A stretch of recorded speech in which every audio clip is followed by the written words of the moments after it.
Welcome to Bangalore to Kashmir ಸೀರೀಸ್ನ day 3ಗೆ ರೂಮ್ನ ಚೆಕ್ಔಟ್ ಮಾಡ್ಕೊಂಡು ಉಜ್ಜೈನ್ಗೆ ಹೋಗೋಣ ಅಂತ ಡಿಸೈಡ್ ಮಾಡಿದ್ವಿ. ಸೊ ಬೆಳಿಗ್ಗೆ ರೂಮ್ ಚೆಕ್ಔಟ್ ಆಗೋ ಜಾಗದಲ್ಲೇ ಬ್ರೇಕ್ಫಾಸ್ಟ್ ಕೂಡ ಇತ್ತು. ಅಲ್ಲೇ ಬಿಸಿ ಬಿಸಿಯಾಗಿರೋ ಸಮೋಸ ಮತ್ತೆ ಪೋಹಾನ ತಗೊಂಡ್ವಿ. ಏನೇ ತಗೊಂಡ್ರು ಬರೀ 20 ರೂಪಾಯಿ ಅಂತೆ. ಸೊ ಅಲ್ಲಿ ತಿನ್ಕೊಂಡು ನಮ್ಮ ಜರ್ನಿನ ಸ್ಟಾರ್ಟ್ ಮಾಡಿದ್ವಿ ಗುರು.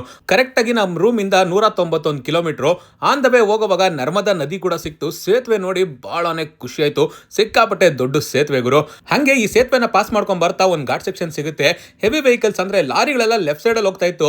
ಈ ಬಸ್ಸು ಮತ್ತೆ ಕಾರ್ಗಳೆಲ್ಲ ರೈಟ್ ಸೈಡ್ ಅಲ್ಲಿ ಹೋದ್ರು ಅಂತ ನಾವು ಕೂಡ ಬಂದ್ವಿ. ಅಲ್ಲಿ ನೋಡ್ರೆ ಅದು ಒನ್ ವೇ. ಅಯ್ಯಯ್ಯೋ ಅಂತ ಅನ್ಕೊಂಡು ಹೆಂಗೋ ಪಾಸ್ ಮಾಡ್ಕೊಂಡು ಬಂದ್ವಿ ಟೋಲ್ನೆಲ್ಲ. ಇದೇ ನೋಡಿ ನಮ್ಮ ಉಜ್ಜೈನ ಮಹಾಕಾಳೇಶ್ವರದ ಮುಖ್ಯ ದ್ವಾರ.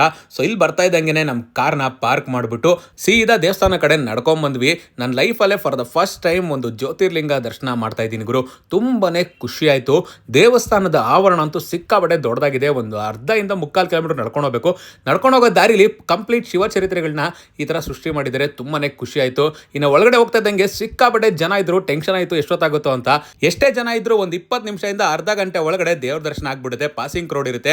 ನಮ್ಮ ಫಾಲೋವರ್ಸ್ ಎಲ್ರಿಗೂ ಒಳ್ಳೇದು ಮಾಡೋರು, ಹಂಗೆ ನಮಗೂ ಒಳ್ಳೇದು ಮಾಡೋ ಅಂತ ದೇವ್ರ ದರ್ಶನ ನಿಮಗೂ ಕೂಡ ತೋರಿಸ್ತಾ ಇದ್ದೀನಿ. ಹೊರಗಡೆ ಬರ್ತಾ ಇದ್ದಂಗೆ ದೇವ್ರ ಪ್ರಸಾದನ ಟ್ರೈ ಮಾಡ್ಬೇಕನ್ಸು. ಸೊ ಈ ಬೇಸನ್ ಲಾಡುನ ತಗೊಂಡು ತಿಂದೆ. ಬಾಯಲ್ಲಿ ಇಡ್ತಾ ಇದ್ದಂಗೆ ಕರಗೋಯ್ತು. ದೇವಸ್ಥಾನದ ಪ್ರಸಾದ ರಿವ್ಯೂ ಮಾಡೋಷ್ಟು ದೊಡ್ಡವರು ನಾವಂತೂ ಅಲ್ಲ. ವಯಸ್ಸಾಗಿರೋರು ಅಥವಾ ನಡ್ಕೊಳ್ಳೋಕೆ ಆಗದೆ ಇರೋರಿಗೆ ಈ ಬುಗಿ ಫೆಸಿಲಿಟಿ ಕೂಡ ಇದೆ. ಹೊರಗಡೆ ಬಂದು ಒಂದು 2-3 ಫುಡ್ ಕಂಟೆಂಟ್ ಮಾಡ್ಕೊಂಡು ಮತ್ತೆ ನಮ್ಮ ಜರ್ನಿನ ಶುರು ಮಾಡಿದ್ವಿ. ಬೆಳಗಾಗಷ್ಟರಲ್ಲಿ ರಾಜಸ್ಥಾನ, ನೈಟ್ ಆಗೋಷ್ಟ್ರಲ್ಲಿ ಪಂಜಾಬ್ ಸೇರ್ಬೇಕು ಅಂದ್ಬಿಟ್ಟು ಅವತ್ತು ನೈಟ್ ಫುಲ್ ಗಾಡಿ ಚಚ್ಚಿದ್ವಿ.